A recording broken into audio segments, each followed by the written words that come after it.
For your flexibility in allowing me to go a little bit earlier. I have a flight to catch. I'm supposed to be in Oslo tomorrow morning, and if I don't get out of here, I'm never going to make it to Oslo. So I appreciate your flexibility. I also thank you for the opportunity to speak here.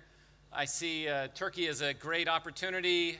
I see this as a country of opportunity for plastics and growth, but for us to take the next step for plastics, we need to work on recycling here in Turkey. And so what I wanted to talk about is the next step in plastics recycling as we see it. It's already been mentioned, but we as an industry, we as people cannot accept that plastics end up in the environment.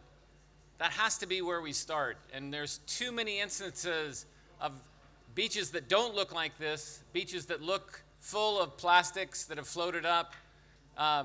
Maybe it's in Indonesia or the Philippines or India, but maybe it's in the Mediterranean. Maybe it's not so far away in Egypt. You know, it's around the world, and so we have to work on this problem. And this is solvable. This is very solvable. We know how to clean up. We know how to put in place basic waste management. But once we start collecting more for recycling, what do we do with the plastics that can't be mechanically recycled, right? So we're all familiar with the circle, the life cycle of our items, right? Production, design, reuse, collection and sorting, recycling, then it's use, and then we have the circle, right? We all have a part to play no matter where you are in the value chain. If you're a brand owner, if you're a converter, if you're a recycler, if you're a designer, whatever.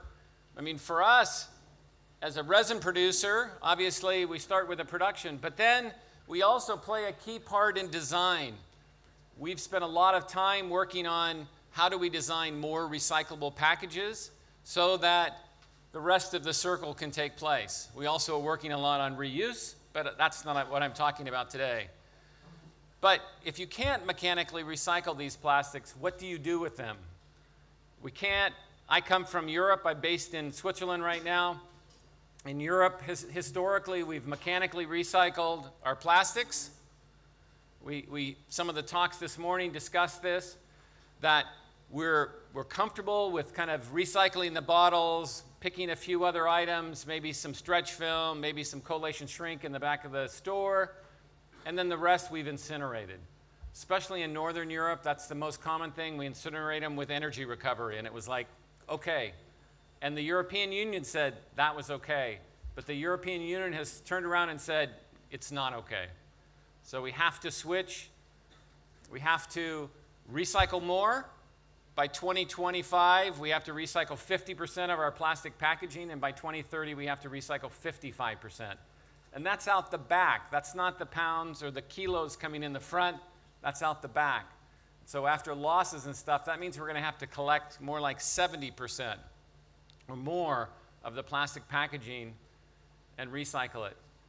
All of that can't go into mechanical recycling, or if it does, it's going to end up in very low value roads or in wood applications, but not even good wood applications, right? And so we've been looking at what do we see as the next generation solution for plastics recycling. So we're used to a linear model, right?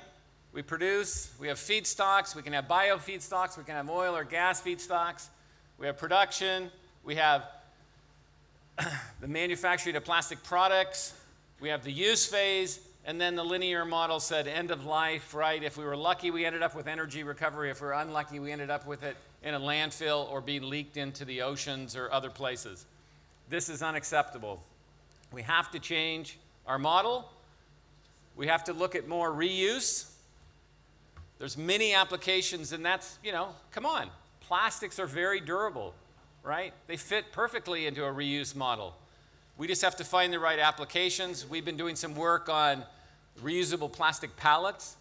Why should we have one-time use wood? Why don't we use plastic over and over again? It's much more sanitary. We can wash them off and reuse them. So we're doing work in that for our own sector, right? Let alone other sectors. We also have mechanical recycling, okay? We have new products that are offered that incorporate recycled plastics. We're a polyethylene producer, okay? This isn't, I'm not talking just about PET, but we're talking about polyethylene, whether it's low density, linear low, high density. This is already common, but we have to make it more common, okay? The gentleman from Italy was talking about, you know, you've got kind of 40, 50, 60% that we can capture with mechanical recycling. What do we do with the rest? The rest, what we want to do is we want to take polyethylene and polypropylene and we want to feed them back in as, we call it feedstock recycling. Instead of chemical recycling. The reason we call it feedstock recycling instead of chemical recycling is two reasons. One is you're going back to the feedstocks that we originally used to make the plastics in the first place. The second reason is people don't like, the public doesn't like the word chemical, okay? It's just a fact. Chemistry, okay, we took chemistry in high school. That was okay, but chemicals have a bad reputation. And we're not going to change that overnight, so feedstocks it is for Dow, okay? And we encourage the rest of you to adopt the same nomenclature, to use feedstock or advanced recycling is another term I'm hearing out there, okay? But essentially what it equals is you take end-of-life plastics, sort them as we've heard, it's very sortable, and we're going to put them right back as the feedstocks, replacing oil and natural gas. So, in Europe, we have naphtha is the typical feedstock used to produce polyethylene, polypropylene. A lot of our feedstocks come from naphtha, originating in oil. In North America, as you can tell from my accent probably, I'm from the US. Our feedstock is typically gas, right? We take the ethane portion or the propane portion. So, in Europe, what we would do is we would take the pyrolysis route, right? So pyrolysis is a well understood technology, but we're gonna upgrade it a bit, okay? Right now, typical pyrolysis facilities take polyethylene and polypropylene and turn it into a diesel product, a fuel product, right? But in Europe, the European Commission has said, if you take it and turn it into naphtha and put naphtha into your crackers, that counts as recycling. If you take it and turn it into a fuel, doesn't count as recycling. So we want to take it, turn the pyrolysis oil that comes out of the pyrolysis process and put it into a naphtha product, put it into our crackers, and out comes polyethylene, polypropylene, polyolefins. And this isn't just Dow. I mean, we're doing it, but our competitors are doing it too. And I fully support that because we need to show solutions to our customers and the brand owners and the public. We have to give them solutions for recycling. If we don't, we've seen what is happening around the world with bans. We've seen the public turn on us, but the public typically doesn't turn on you if they can readily recycle your items, they don't turn on you. We need to offer that solution. So in North America, we would go towards gasification, where we can go back to the raw materials that we would use in North America. So we have these options, and we know how to do this. This is known chemistry, this is known technologies, but the economics. How much does it cost to get the waste? How much is it, you know, what's the productivity of a large-scale pyrolysis plant? Because right now, most of them are pretty small scale. That's what we're going to find over the next couple years, but the demand is there. I just came from K-Show. A number of you were at K-Show. Every day I was at K. That was the question. When are you going to have feedstock recycled polyethylene for me? When are you going to have feedstock? Because it's virgin, right? Although it's based on a recycled raw material, the properties are the same. So you can go into food contact applications. You can go into critical applications that are super thin. You can go into pharmaceutical applications. Any application that you can currently go into, you can then go into it. Where mechanical recycling doesn't allow you to go into food contact applications, at least for polyolefins. Maybe for some of the PET applications, I think there's one example in North America where you have high-density polyethylene that's got an exemption from the FDA. But the European Food Safety Authority and the food safety authorities around the globe have said, very, very limited, but not for this. This cleans up all the additives, cleans up any contaminants that came along with it. It's a do-over.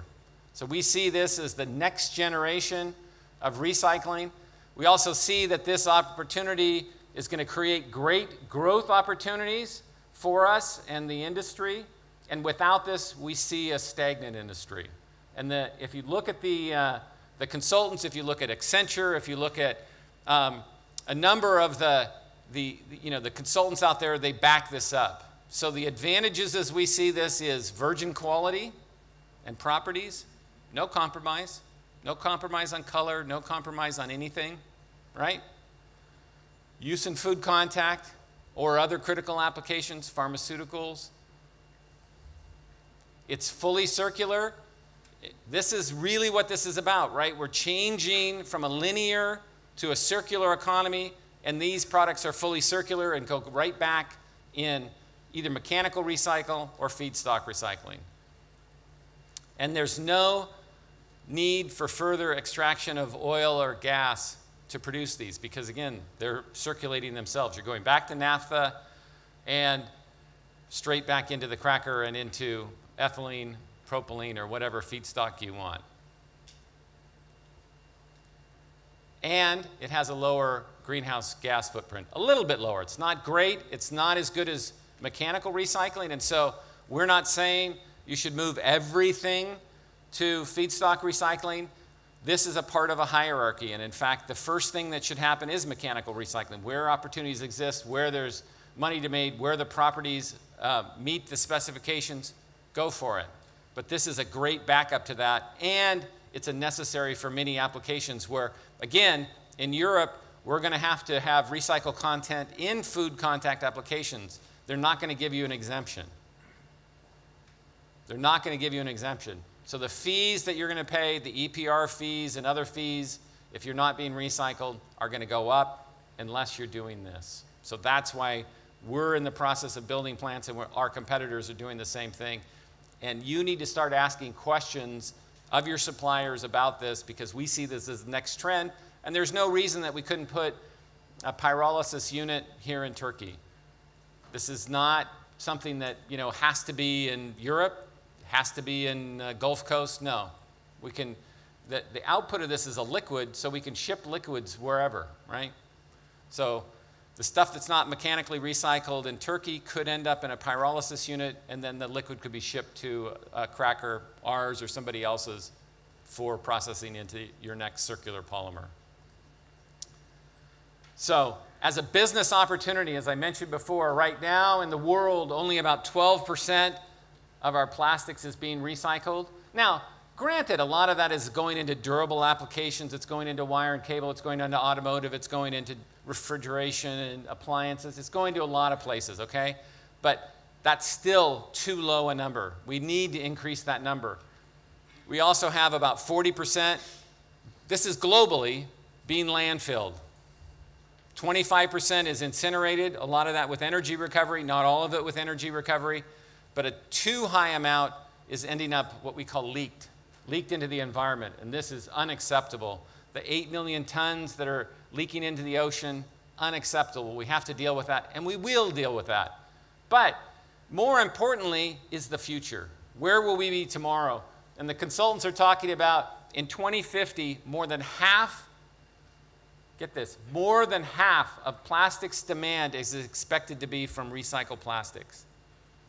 Right? So less than half will be virgin, more than half will be recycled.